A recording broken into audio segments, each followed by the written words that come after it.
오늘 이 밤도 하나님의 말씀에 은혜 받고 도전받는 귀한 시간이 되길 축원합니다.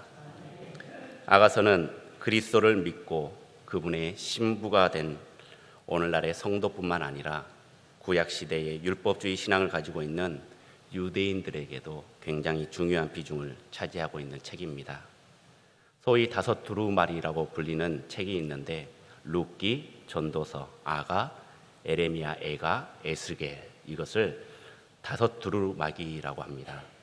그 중에 하나인 책, 그리고 읽혀진 책이 바로 아가서입니다. 이 책들은 유대인들의 절기에 명절에 맞춰져서 읽혀졌는데 오순절에는 룻기를, 장막절에는 전도서를, 유월절에는 아가를, 아벌, 예루살렘에 함락된 그날에는 예레미야, 에가를, 부림절에는 에스더를 낭독을 했습니다. 한 남자와 한 여자와의 그 사랑을 다룬 시가 왜 성경의 정경에 포함이 되어 있는지 의문을 가질 수도 있을 것입니다. 그리고 아가서를 읽어보면 하나님에 대한 언급도 없습니다. 그런데 왜 유대인들은 이 아가서를 소중히 여겼고 또 읽었을까요? 그 이유는 하나님과 이스라엘의 백성 예수 그리스도와 그의 신부인 교회와 성도 간의 사랑의 이야기이기 때문입니다.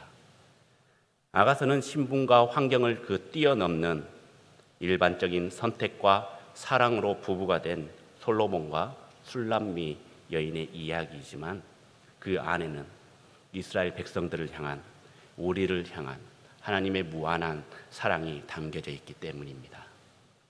이스라엘 역사상 전무후무한 최고의 전성기를 누렸던 그 솔로몬 왕과 이름도 알 수 없는 시골 촌 아가씨의 이루어질 수 없는 사랑이 이루어졌습니다. 지금으로 말하면 잘생기고 똑똑하고 성격도 좋은 엄친아 재벌 3세 정도 되는 자와 가난한 집안에서 안 해본 일 없고 매일 열심히 일하고 집에 뒷바라지하면서 또 고아 출신이거나 당차고 매사에 똑 부러지고 자신감이 넘치고 대부분 억척스럽게 자란 그 여자 주인공, 우연하게 마주치다가 나에게 이런 대우를 하는 것은 처음이야 하면서 현대판 파리의 여인, 시크릿 가든, 꽃보다 남자 정도 되는 그런 사랑의 스토리입니다. 막장이 판을 치고 있는 이 시대에 솔로몬과 술람미 여인의 순결하고 아름다운 사랑 이야기를 통해서 예수 그리스도를 이 땅에 보내시기까지 우리를 사랑하신 하나님의 사랑과 은혜를 나누는 귀하고 복된 시간이 되길 간절히 축원합니다. 먼저 8절에서 9절까지의 말씀을 우리 함께 읽겠습니다. 내 사랑하는 자의 목소리로구나. 보라, 그가 산에서 달리고 작은 산을 빨리 넘어오는구나. 내 사랑하는 자는 노루와도 같고 어린 사슴과도 같아서 우리 벽 뒤에 서서 창으로 들여다보며 창살 틈으로 엿보는구나. 아멘. 솔로몬은 술람미 여인을 만나기 위해서 산에서 달리고 작은 산을 빨리 넘어서 점점 술람미 여인에게 가까이 다가오고 있습니다. 왕에게도 채통이 있지 않습니까? 그럼에도 불구하고 너무 보고 싶어서 그 먼 거리를 숨가쁘게 달려왔던 것입니다. 그런데 솔로몬은 누구입니까? 솔로몬은 이스라엘의 3대 왕입니다. 다윗의 아들로 태어났습니다. 많은 왕자들이 있었지만 이미 왕위를 계승받은 세자였습니다. 압살롬과 아도니아의 반란 가운데서도 솔로몬은 다윗을 이은 왕이 되었습니다. 왕이 된 솔로몬은 1000번제를 드렸고 하나님께서 그에게 지혜를 부어주셨습니다. 다윗 때 이루지 못했던 성전을 건축을 했습니다. 바다 아래 모래알같이 이스라엘의 인구가 많아졌으며 솔로몬이 먹는 그 하루의 음식은 가느 밀가루가 30고루, 굵은 밀가루가 60고루. 이것을 지금 현재 단위로 환산을 해보면 밀가루가 12,700kg입니다. 빵을 만들어도 14,000명이 먹을 수 있는 어마어마한 분량이죠. 살찐 소가 10마리, 초장의 소가 20마리, 양이 100마리, 숫사슴 노루와 암사슴과 살찐 새들, 이런 것을 먹었다라는 거죠, 하루에. 근데 이것은 솔로몬 혼자 다 먹었겠습니까? 다 못 먹죠. 왕국의 가족들과 신하들이 다 포함된 인원이 이만큼 먹었다라는 것입니다. 14,000명이 먹을 수 있는 그 빵량, 그리고 다른 음식까지 다 포함시키면은 그 숫자는 어마어마하겠죠. 또 솔로몬이 먹고 마시는 그릇들은 다 금 그릇이었습니다. 그리고 후궁들도 많았습니다. 열왕기상 11장을 보면 바로의 딸뿐만 아니라 모압, 암몬, 에돔, 시돈, 헷 사람들까지 많은 이방 여인을 사랑했다라고 나와 있습니다. 그리고 후궁이 700명이고 첩이 300명이었습니다. 그래도 우리나라 삼천궁녀 의자왕보다는 조금 못하지만 그것도 사실이 아닌 것은 알고 계시죠? 그렇게 그만큼 어마어마하게 후궁들을 거느리고 있었다라는 것입니다. 또 아가서에도 6장 8절에 왕비가 60명이고 후궁이 80명이고 시녀도 많다라고 기록이 되어 있습니다. 그런 솔로몬이 뭐가 아쉬워서 그 술람미 여인을 그토록 사랑했을까요? 지혜와 명철함이 날들보다 훨씬 뛰어난 솔로몬인데 이런 비상식적인 비현실적인 상황에서 술람미 여인을 사랑했다라는 것입니다. 술람미 여인의 집에 도착한 솔로몬은 바로 문으로 들어가지 않고 창문으로 보고 창틈으로 술람미 여인을 엿봅니다. 너무나도 사랑스러워서 어쩔 줄 몰라 하는 그 솔로몬의 모습이 여러분들 상상이 되지 않습니까? 사랑의 가치를 알기 때문에 그는 그 사랑을 향해서 최선을 다했다라는 것입니다. 제가 좋아하는 노래 중에 무조건이라는 노래가 있습니다. 박상철의 무조건. 당신을 향한 나의 사랑은 무조건이야. 멜로디를 넣으면 더 좋을 텐데요. 이것은 지금은 멜로디를 넣지 않겠습니다. 다음에 기회가 됐을 때 멜로디를 넣어서 여러분들께 한번 선사하겠습니다. 당신을 향한 나의 사랑은 특급 사랑이야. 태평양을 건너 대서양을 건너 인도양을 건너서라도 당신이 부르면 달려갈 거야. 무조건 달려갈 거야. 굉장히 성경적이고 신앙적인 노래입니다. 네가 필요할 땐 나를 불러줘. 언제든지 달려갈게. 하나님께서 우리가 하나님 필요합니다 하면 하나님께서는 무조건 달려가신다는 것입니다. 우리에게 달려간다는 것이죠. 태평양을 건너고 대서양을 건너고 인도양을 건너고 산 넘고 물 건너서라도 우리가 주님을 애타게 부르면 주님께서는 달려오신다는 것입니다. 그 마음이 아마 솔로몬의 마음이었지 않을까 생각이 됩니다. 사랑하는 사람을 만나기 위해 아무리 먼 곳이라도 오지라도 자동차를 타고 가든 기차를 타든 비행기를 타든 교통이 막혔으면 걸어가든 뛰어가든 무조건 그녀를 향해서 달려가는 그 마음. 단 1분만을 만나더라도 보고 싶고 또 보고 싶고 부르면 또 달려가고 싶은 그 사랑의 마음. 이런 무조건적인 사랑, 우리의 옆에 있는 아내나 남편뿐만 아니라 또 한 분이 계시는데 하나님께서는 우리를 사랑하셔서 하나밖에 없는 독생자 예수 그리스도를 우리에게 보내주신 것입니다. 하나님이 계신 곳과 우리가 살고 있는 지구와는 얼마나 많이 떨어져 있는지 상상조차 하지 못할 것입니다. 이것은 당연한 것이죠. 왜냐하면 우리의 지혜로는 그 거리를 측량할 수 없기 때문입니다. 현재 우리가 알고 있는 우주의 크기는 약 400억 광년이라고 합니다.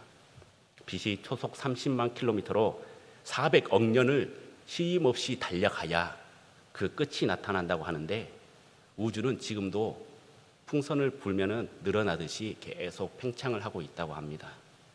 다가가면 끝을 다가가면 갈수록 점점 더 멀어지는 그 당신, 가고 싶은데 만나고 싶은데 점점 더 멀어지는 그 당신. 하나님께서 만드신 천지 만물도 이렇게 먼데 하나님이 계신 곳에서 여기까지 우리를 너무나도 사랑하셨기 때문에 친히 이곳으로 달려오신 것입니다. 그리고 그의 사랑을 확증하였습니다. 그래서 솔로몬은 사랑은 죽음같이 강하고 질투는 수월같이 잔인하며 불꽃같이 일어나니 그 기세가 여호와의 불과 같으니라 라고 고백하였습니다. 하나님께서는 그 독생자 하늘 보좌를 포기하고 이 험한 세상, 그것도 작은 마을 베들레헴에서 태어나게 하셨습니다. 하늘의 영광을 버리고 낮고 천한 곳에 힘없는 인간의 모습으로 오셨다는 것입니다. 왜요? 우리를 위해서지요. 나를 위해서지요. 우리를 구원하시기 위해서 그 아들을 보내주셨습니다. 이것만으로도 우리는 굉장한 넘치는 사랑인데 십자가에 못 박혀 죽기까지 하십니다. 이 얼마나 엄청난 사랑입니까? 아들보다 우리를 더 사랑하셔서 나 같은 죄인까지도 사랑하셔서 아들을 보내주셨습니다. 그럼 예수님은 어떻습니까? 예수님은 자신의 몸을 죽기까지 우리를 또한 사랑하셨습니다. 그냥 죽은 것이 아닙니다. 모진 고통과 온갖 조롱을 다 받으시고 죽으셨습니다. 병자를 고치시는 분입니다. 죽은 자도 살리시는 분입니다. 그런 예수님께서 너무나도 우리를 사랑하셔서 능력이 많으시지만 하나님의 뜻에 받들어 하나님 말씀에 순종하여서 묵묵히 그 매를 맞았던 것입니다. 그리고 죽은 후에 3일 만에 부활하시고 영광이 되셨고 승천하신 후에는 우리에게 성령님을 선물로 보내주셨습니다. 이런 것이 사랑입니다. 세상이 줄 수 없는, 우리가 줄 수 없는 그 사랑입니다. 솔로몬도 이 정도까지는 사랑하지 못했을 것입니다. 우리 하나님은, 우리 예수님은 이렇게 여러분들을 사랑하고 계십니다. 여러분들 자신을 보시기 바랍니다. 우리 옆에 계신 분들을 한번 바라보시기 바랍니다. 사랑받은 표정 아니십니까? 사랑받기 위해 태어나신 분들이십니다. 그 사랑이 아멘으로 믿으시는 여러분들이 되시길 축원합니다. 두 번째로는 술람미 여인을 향한 솔로몬의 노래입니다. 10절 말씀을 우리 함께 읽겠습니다. 나의 사랑하는 자가 내게 말하여 이르기를 나의 사랑 내 어여쁜 자야 일어나서 함께 가자. 술람미 여인의 노랫소리에 솔로몬이 답을 합니다. 나의 사랑 내 어여쁜 자야 일어나 함께 가자. 한 번도 아니고 13절에도 또 고백을 합니다. 사랑을 하니 어떻습니까? 세상이 아름답습니다. 뭘 해도 좋습니다. 겨울이 지나고 비도 그치고 꽃이 피고 새가 울고 무화과 나무는 열매가 있고 포도나무는 꽃을 피우는 이 봄의 정취를 만끽하기 위해서 함께 가자고 말하며 술람미 여인에게 사랑을 고백하고 있는 것입니다. 솔로몬은 술람미 여인을 왜 이렇게 사랑스러울까요? 술람미 여인은 여러분들이 아시다시피 시골 출신입니다. 술람미에 있는 여인이라는 뜻이죠. 술람미가 이름이 아닙니다. 포도원을 맡아서 농사를 짓고 있었고 그 중동의 뜨거운 태양볕 아래 그래도 노출되어서 얼굴은 시커멓게 탔습니다. 머리털은 꼬불꼬불한 곱슬머리였고 피부는 천막의 천처럼 거칠었을 것입니다. 더운 날씨에 옷은 젖었다가 땀으로 말랐다가 반복되니까 냄새가 고약했을 것이고 제대로 씻지도 못해서 꾀죄죄했을 것입니다. 그때 당시 얼마나 양치를 했을까요? 그래서 이빨도 누렇게 돼 있을 것이고 별로 그렇게 예쁘게 보이지 않는 술람미 여인이지만 솔로몬이 봤을 때는 그 모든 것이 무의미했다라는 것입니다. 눈에 콩깍지가 씌었다라는 말이 있죠. 여러분들 대부분은 아마 결혼하실 때 눈에 콩깍지가 씌어서 결혼을 하실 줄 믿습니다. 아닙니까? 철저하게 판단하고 분석하여서 이 남자가, 이 여자가 내 여자구나, 내 남자구나 생각을 해서 결혼을 하셨습니까? 저는 콩깍지가 씌어서 결혼을 했습니다. 그 꺼풀이 벗겨지기까지는 그렇게 긴 시간이 걸리진 않았지만요.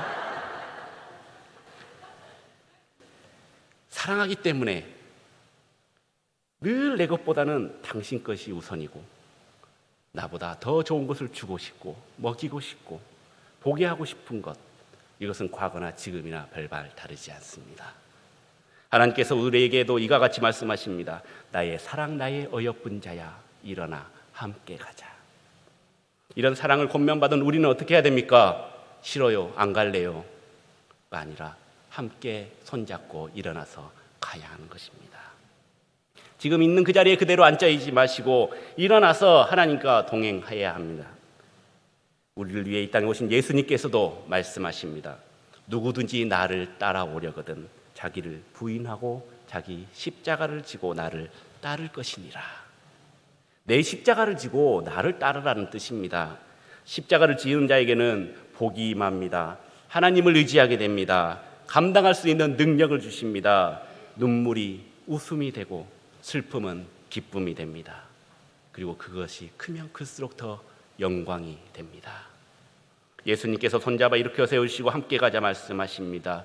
우리도 예수님의 길을 함께 걸어갑시다. 그리고 그 길의 마지막 종착지가 어디입니까? 바로 우리가 영원한 본향인 천국일 줄 믿습니다. 나이가 점점 먹으면은 아내와 남편의 사이가 조금씩 떨어진다고 합니다. 막 결혼한 신혼부부는 예배를 드릴 때도 항상 옆에서 붙어서 예배를 드린다면 나이가 점점 들어가면은 점점 벌어졌다가 이렇게 앞뒤로 이렇게 또 벌어집니다. 그리고 예배가 마쳐도 어디 가세. 그리고 같이 손잡고 가는 것이 아니라 따로 멀리 찌감치 떨어져서 성큼성큼 가시고 뒤에 권사님은 졸졸 이제 쫓아가시고, 이제는 방법을 바꾸시기 바랍니다. 오늘 이후로는 예배 마친 후에 함께 가시기 바랍니다. 예배 마치고 축도 마치고 가실 때 나의 사랑, 나의 어여쁜자야, 일어나 함께 가자 하며 손잡고 함께 집에 돌아가시는 여러분들이 되시길 소망합니다. 믿습니다. 이 조그마한 일부터 바뀐다면 처음에는 조금 어색할 것입니다. 남사스러워 하면서 손을 뿌리칠 수도 있습니다. 하지만 조금 지나면 없었던 사랑도 다시 샘솟을 것입니다. 예전에 화려했던 그 서로의 모습들이 다시금 재현이 될 것입니다. 조용히 한번 속삭여 보시기 바랍니다. 나의 사랑, 나의 어여쁜 자야, 일어나 함께 가자. 어디를 가야 됩니까? 그 좋은 천국에 함께 가야 합니다. 가족을 구원하고 이웃을 구원하고 아직 주님을 믿지 않는 남편, 아내, 자녀들, 가족들, 친척들, 친구들, 이웃들과 함께 가야 되지 않겠습니까? 오늘부터 그들을 술람미 여인이라고 생각해 보시기 바랍니다. 우리가 솔로몬이라고 생각을 해 보시기 바랍니다. 사랑에 목말라서 갈급하고 있는 그 술람미 여인에게 우리가 다가가서 나의 사랑, 나의 어여쁜 자야, 일어나 함께 가자라고 외치는 믿음의 성도님들이 되길 축원합니다. 마지막으로 술람미 여인의 화답의 노래가 다시 나옵니다. 15절 말씀을 우리 함께 봉독하겠습니다. 우리를 위하여 여우 곧 포도원을 허는 작은 여우를 잡으라. 우리의 포도원에 꽃이 피었음이라. 아멘. 여우는 포도원의 방해꾼입니다. 여우가 왜 포도원의 방해꾼이지? 라고 생각할 수가 있습니다. 왜냐하면 여우는 채식 동물이 아니라 육식을 하는 동물이기 때문이죠. 그런데 중동에 사는 여우는 포도도 따먹는다고 합니다. 포도원 근처나 그 땅에 안에서 땅을 파서 살고 있는데 봄철에 포도원을 돌아다니면서 그 나뭇가지를 갉아먹거나 아니면 그때 설치류들이 다시 활동을 하기 때문에 그것들을 잡아먹기 위해서 포도밭을 망친다고 합니다. 그리고 굴을 파다가 뿌리를 건드리게 되고 그러면 그 포도나무 뿌리는 말라서 죽게 되는 것이죠. 그래서 포도원 입장에서는 아주 큰 위험이 되는 그런 짐승이었습니다. 솔로몬과 함께 가야 하는데, 왕궁으로 떠나야 하는데, 나는 포도원을 지키는 포도원지기인데 그 여우가 눈에 밟히더라는 것입니다. 포도원을 지키고 있는 상황에 이 사랑이 끊어지지 않기 위해서 술람미 여인은 여우를 잡아달라 부탁을 하고 있는 것입니다. 이 여우는 두 사람의 사랑의 관계를 불편하게 만드는 회방꾼들입니다. 이들의 관계를 끊기 위해서 보일 듯 보이지 않듯 접근을 하고 있습니다. 우리의 삶에도 하나님과 우리와의 관계를 끊기 위해서 여우들이 너무나도 많이 돌아다니고 있습니다. 악한 영들은 우리를 짜증내게 합니다. 화를 내게 합니다. 불화를 만들기도 합니다. 작은 것부터 무너뜨리고 있는 것입니다. 그래서 부부와의 관계에서 또 대화를 통해서 조금 험한 말 나오면 또 상대방이 험한 말이 나오고, 이런 것을 사탄은 계속해서 부추기고 있다라는 것이죠. 기회만 되면 수단과 방법을 총동원해서 은밀하고 고묘하게 접근해서 하나님께서 꾸며놓은 아름다운 그 포도원을 파괴하려고 합니다. 오늘 본문에서는 특히 작은 여우를 조심하라고 말씀하고 있습니다. 굴을 파고 나무를 깎고 뿌리를 꺾고 울타리를 치더라도 그 몸집이 작다 보니까 울타리를 넘어서 울타리 사이를 비집고 들어가서 굴을 파고 들어가서 그리고 꽃도 꺾어버리고 또 나무까지도 긁어버리고 작은 여우는 포도원의 큰 골칫덩어리였습니다. 그런데 그때는 모르죠. 작고 귀여운 그 작은 여우가 시간이 흘러서 꽃이 피지 않습니다. 열매를 맺어야 되는데 열매가 없습니다. 그때 알아차리면 이미 늦었다라는 것입니다. 우리도 이 작은 여우를 조심해야 합니다. 우리가 느끼는 큰 죄는 우리의 양심이 걸러줍니다. 그래서 큰 죄를 지었을 때 아이고 이거 하면 안 돼. 유혹이 왔을 때는 막아주지만은 이 정도는 괜찮아 라고 했을 때 우리는 금방 그럴 수도 있지 하면서 허용해버리고 말기 때문입니다. 그 작은 죄가 우리의 마음속에 들어와서 큰 위협이 되어버리는 것이죠. 그래서 팀 켈러는 우상 숭배란 머리에 뿔 달린 마귀에게 절하는 것이 아니라 좋고 선한 것인데 하나님보다 더 사랑하는 그 모든 것이라고 정의를 했습니다. 여러분들에게 작은 여우는 무엇입니까? 우리의 포도원을 갉아먹는 그 작은 여우는 무엇입니까? 하나님과 나 사이를 가로막고 있는, 갉아먹고 있는, 끊으려고 하고 있는 그 작은 여우는 무엇입니까? 큰 여우는 몸짓이 크기 때문에 금방 잡을 수가 있습니다. 팀 켈러 목사님의 말처럼 뿔 달린 마귀는 그것이 마귀이고 죄악이라는 것을 금방 알아차릴 수가 있기 때문에 유혹에서 벗어날 수도 있고 쫓아낼 수도 있습니다. 하지만 좋고 선해 보이는 것, 그런데 그것이 죄가 되리라고 상상도 못하고 생각하지도 못했던 것, 그런 것들을 조금씩 따르다 보니까 어느새 하나님보다 더 그것들을 사랑하게 되고 그리고 그것을 쫓아가다 보니 나의 인생이 순식간에 망가져버리고 만다라는 것입니다. 나의 포도원이 망가지고 열매 맺지 못하는 것입니다. 우리는 이 작은 여우를 잡아야 합니다. 손성찬 목사님이 쓴 일상의 유혹이라는 책이 있습니다. 이 책의 부제목이 참 재미있는데요. 나의 일상을 무너뜨리는 크고 작은 유혹에서 벗어나는 법입니다. 책에서는 잘못을 인정하고 싶지 않은 유혹, 마음만 먹고 만족하려는 유혹, 비교하려는 유혹, 지금 이대로 안주하고 싶은 유혹, 달콤한 허상의 유혹, 하나님의 기적적인 개인만을 추구하려는 유혹, 이런 것들을 58가지의 일상에서 일어나는 그런 유혹들을 다룬 책입니다. 일상에서 그 평범한 일들이 그냥 하나만 봤을 때는 아무것도 아닌 것 같은 그런 일들이 우리의 삶에 큰 영향을 미치지만 미처 깨닫지 못하고 지나가 버린 그것들이 나중에 알고 보니까, 멀어져서 보니까 하나님과 멀어지게 하는 그것이 바로 유혹이었음을 말씀하고 있었던 것입니다. 사랑하는 성도 여러분, 우리는 솔로몬과 술람미 여인의 사랑을 통해서 하나님이 우리를 얼마나 사랑하는지 알게 되었습니다. 독생자 예수를 십자가에 죽이기까지 사랑하신 그 뜨거운 사랑을 우리는 이미 느끼고 체험을 했습니다. 그 하나님께서는 우리를 한 번만 사랑하시지 않으시고 매 순간 손을 내밀어서 나의 사랑, 나의 어여쁜 자야 일어나 함께 가자라고 하십니다. 우리 모든 성교중앙교회 성도님들 하나님의 손잡고 예수 그리스도의 손잡고 함께 걸어가시길 축원합니다. 여러분들만 가지 마시고 여러분들의 가족과 그리고 친척과 이웃들과 함께 가기를 원합니다. 작은 여우가 우리의 앞길을 방해하더라도 그것에 넘어지지 않고 그것에 안주하지 말고 예수 그리스도로 새 힘을 입고 묵묵히 주의 길을 걸어가는 우리 믿음의 성교중앙교회 성도님들의 시길 간절히 축원합니다.